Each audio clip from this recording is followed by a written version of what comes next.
Alright, so I've got another unique specimen here to do my tests on.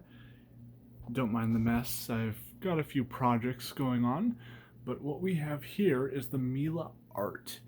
They're discontinued now, and I don't think they had a very long lifespan, but these were a straight suction machine, so no brush roll. They were intended for hard floors, and maybe some really short pile carpets, maybe. But they were definitely a unique machine, and we actually have a 2-speed switch here, which I just figured out today. You have to hold this down in order to switch speeds. And then we actually have an onboard hose, which it just stretches out. It's not a very long hose, and the diameter is not the usual 35 millimeters, so you actually have to use this little adapter to attach to it. And it has a little retractable brush here that'll just slide onto the end, like that. And you can actually use the wand here as an extension. What you do is you have to put it in this position so the lock meets, and you just there. But yeah, this has kind of a distinctive shape to it, so it only fits in here one way. So it fits into here like so, and it snaps into place, which is kind of an awkward angle to use it at, I think. But I suppose it's kind of a rarity, and this does extend. You just push on there and you could extend the wand.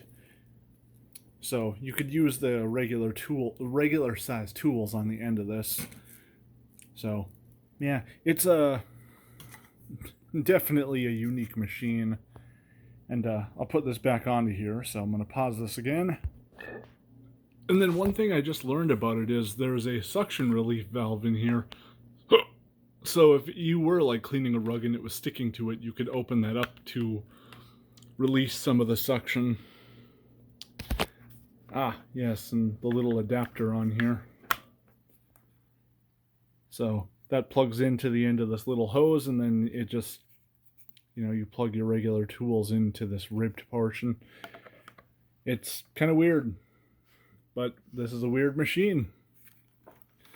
So anyways, I actually found this last weekend. I was working a shift and I was going to lunch, and I just so happened to see this. It's cleanup week around here, so I just happened to see this handle sticking out, and I was like, that looks like a Miele handle.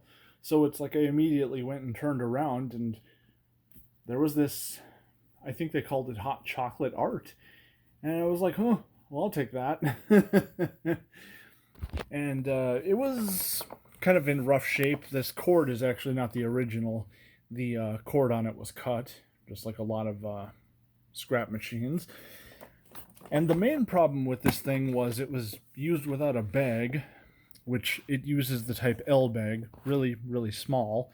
And then we have the air channel access here, which I'm going to pull that out so you guys can see how small the air channel is. I guess I'll have to pause again.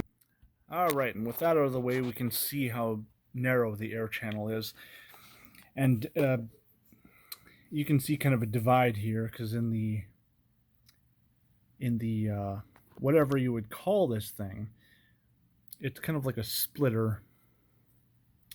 So it would go backwards for the hose, because it actually comes all the way around here and then it comes up through the handle. But as for this front portion, it comes through here, and this is actually what controls the flow to the hose. When it's leaned back, there's a metal rod underneath the machine that releases that. So this would just move back against the body and open the air path. And one thing I was not a fan of was there was, while I was working on this, was the 2 hidden screws.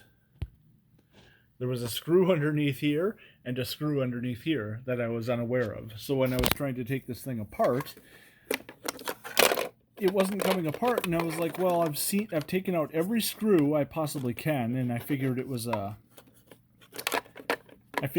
most likely some sort of hidden clip, because I know they used clips on their uprights as well as some of their, well, I think maybe all of their canisters. But anyways, I figured it was a clip, but yeah, hidden screws. I hate hidden screws. And because this thing was used without a bag, the motor in here was just filthy. It had a bunch of Easter grass in it. Oh, and we have an after filter here.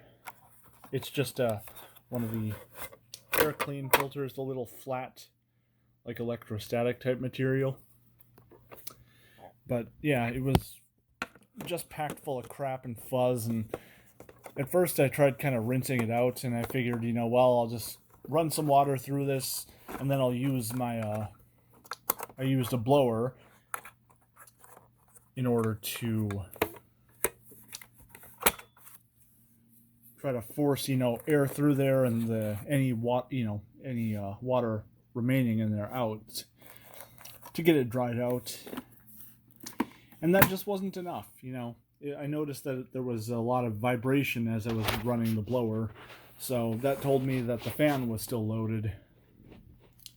So thanks to my impact driver, I was able to get into the motor and remove the fan. And yeah, that fan was pretty nasty. It had a bunch of hair and other crap that was caught in it. So I used little wire brushes, or I forget what they're called exactly. They're like paint gun brushes or something. They're a twisted wire that has a bunch of, or a pair of twisted wires that has brushes in it. Really handy for cleaning out things like that. But I had to spend a good amount of time kind of forcing all the crap out of there. But I got it back together, and fortunately the bearings didn't seem to be bad, so got it back together, put the cord in, and thankfully it ran. You know, I probably should have done this first, just put a cord on there to see if it even ran in the first place, but I wasn't thinking ahead. So I spent the time ripping the machine apart, washing everything, you know, cleaning out the motor, and I guess I just got lucky in that it still ran. But this has gone on kind of long, so why don't we get to the testing. As per usual, when I do the airflow and suction, I'm just going to do it on the high-speed mode because that's what most people would use, but we will at least get the voltage and wattage in both settings. So I'm going to lean this back so we're in the, so we have the main nozzle open. That way we're at least getting some flow through there. So we'll start it up.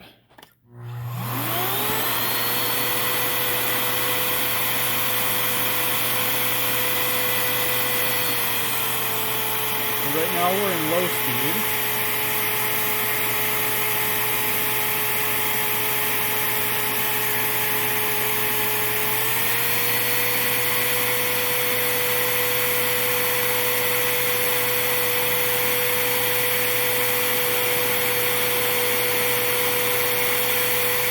Okay.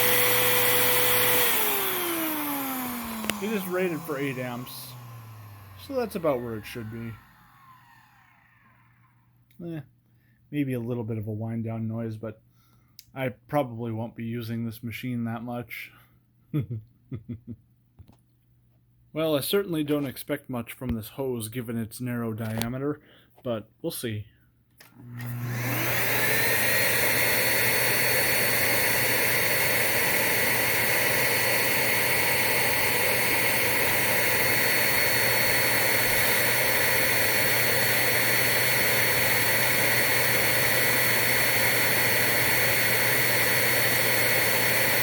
Seems to be about it. And I can tell we have air leaking through the main nozzle here, but that's a design flaw. Oh, I'm gonna guess me putting my fingers there must have caused it to feel a little bit better, but we typically won't see airflow that high, so I'm going to use the number before I did that.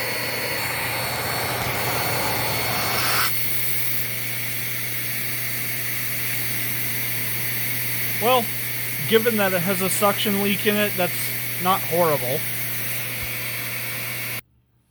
Alright, so let's see how it does with the nozzle. I've kind of guessed it'll be in the 50s just due to the constrictive air path in it. So let's find out.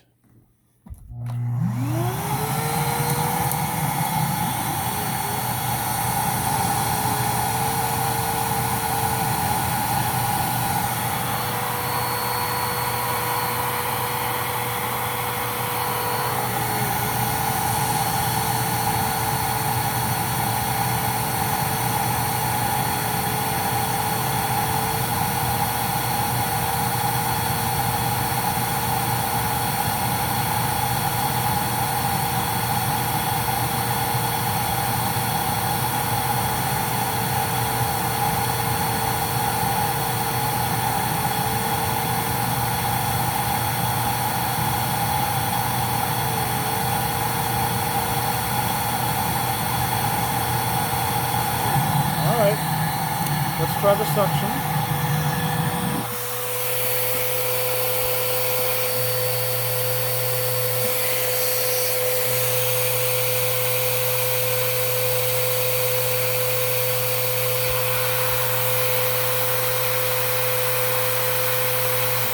Well, it's pretty good. Since it's made for cleaning hard floors, I figured, we'll just do a demonstration on hard floors, although I have a feeling it would have no problem picking this stuff up from carpets. But, despite its awkward shape, it's actually quite maneuverable. It turns easily.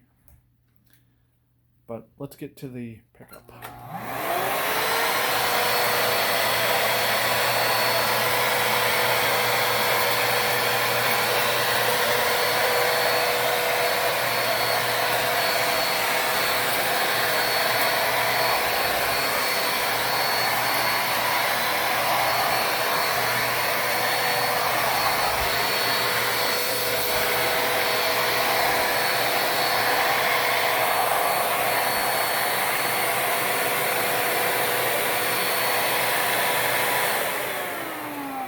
And something I forgot to mention is it has because I'm sure some of you guys are like, why did you not move the cord? But afterthought, I suppose. It does have cord hooks here and here to keep the cord out of the way while you're using it. I just didn't think to clip it in place. So, yeah, there we have another unusual machine. And I think it did a little bit... I think it probably got into the 70s or 80s in terms of airflow, at least at the cleaner head. So it did better than expected. But yeah, thanks for watching.